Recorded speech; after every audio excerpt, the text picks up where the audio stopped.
G'day, and welcome to the Choosing Your Uni podcast. My name is Rob Malicki. In today's episode, we're taking a look at what it actually means to study at Australia's only island university and why the University of Tasmania might deserve a much closer look than you've given it so far. This episode draws on a session with Ben Gillam. That session was part of the Choosing Your Uni National Virtual Expo. You can find out more about the Expo by visiting expo.choosingyouruni.com. Right, let me start with something that genuinely surprised me when I first came across it, and it's worth leading with. The University of Tasmania is ranked number one in the world for climate action, not number one in Australia. Number one in the world, and they've held that position for 4 years running. They're also ranked number one globally for life on land and fourth overall in the 2025 Times Higher Education Impact Rankings. Now, rankings aren't everything, and I say that a lot. But when you're talking about a university that consistently leads the planet on sustainability measures, that tells you something real about the institution's DNA.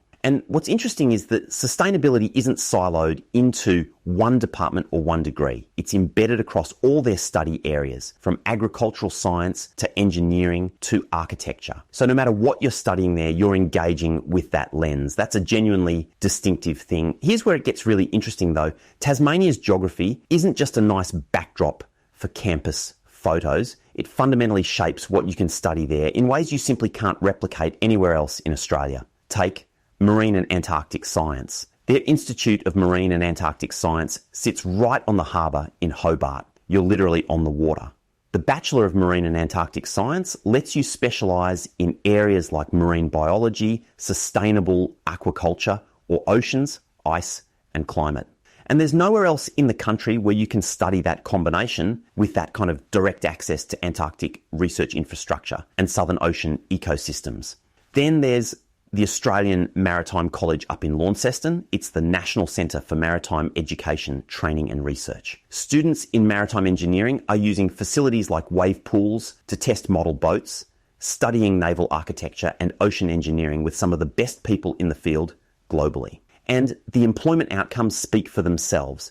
Industry comes directly to the Maritime College to recruit, and graduates are getting picked up almost immediately. Now, one of the things that really stood out for me is the way UTAS uses immersive taster experiences to let prospective students genuinely try before they commit. They run a free 3-day agricultural science camp called Feed Your Mind, Feed the World for Year 11 and 12 students. You visit working farms, dairies and research centres. You get hands-on exposure to sustainable farming practices, food security and agricultural innovation. If you're an interstate student, they'll cover up to $400 of your flight costs.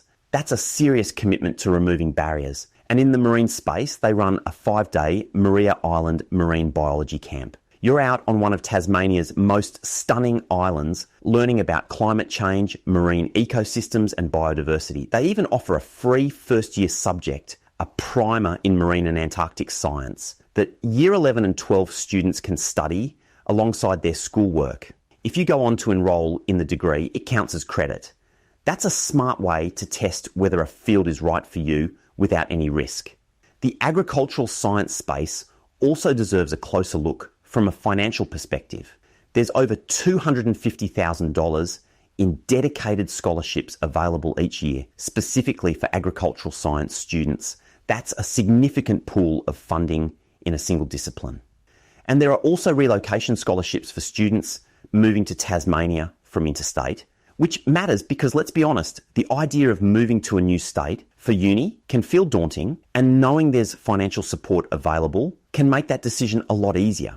I also want to touch on something that doesn't always get enough attention when people think about studying in Tasmania, and that's the creative arts. UTAS teaches music out of the Hedberg, a state-of-the-art facility right in the centre of Hobart. Custom-designed learning spaces from large collaborative rooms to small personal studios, strong industry connections, internships, and direct links to Tasmania's major cultural festivals. As Ben Gillam put it in the session, one music student started expecting to become a classical musician, and ended up being selected for the Australian Orchestra Creative Music Intensive and landing an internship with Dark Mofo, things he never would have imagined before joining. That speaks to something broader about studying in a smaller city. In Hobart, you're not competing with thousands of other students for the same opportunities. The community is smaller, tighter, and often more accessible. You can stumble on a gig almost any night of the week, and the pathways into professional creative work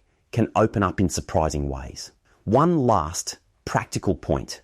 If you're in Year 12 and considering UTAS, their early entry pathway, the school's recommendation program, opens on the 25th of June. You could have an offer as early as the 3rd of September. That's months before end of year results come out. You accept the offer to lock in your place, and then you still have the option to weigh up other offers later. It's essentially a free insurance policy that takes real pressure off during the most stressful part of the year.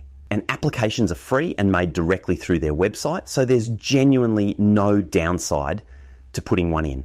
The bigger takeaway here is that UTAS is one of those universities where the location isn't a limitation. It's the whole point. The island setting creates access to research environments, industry partnerships, and learning experiences that simply don't exist on the mainland.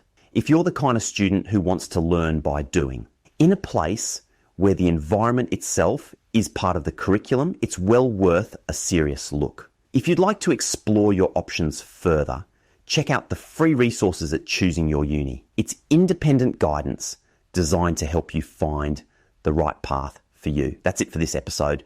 I'm Rob Malicki on Garigal Land in Sydney. Have a great day.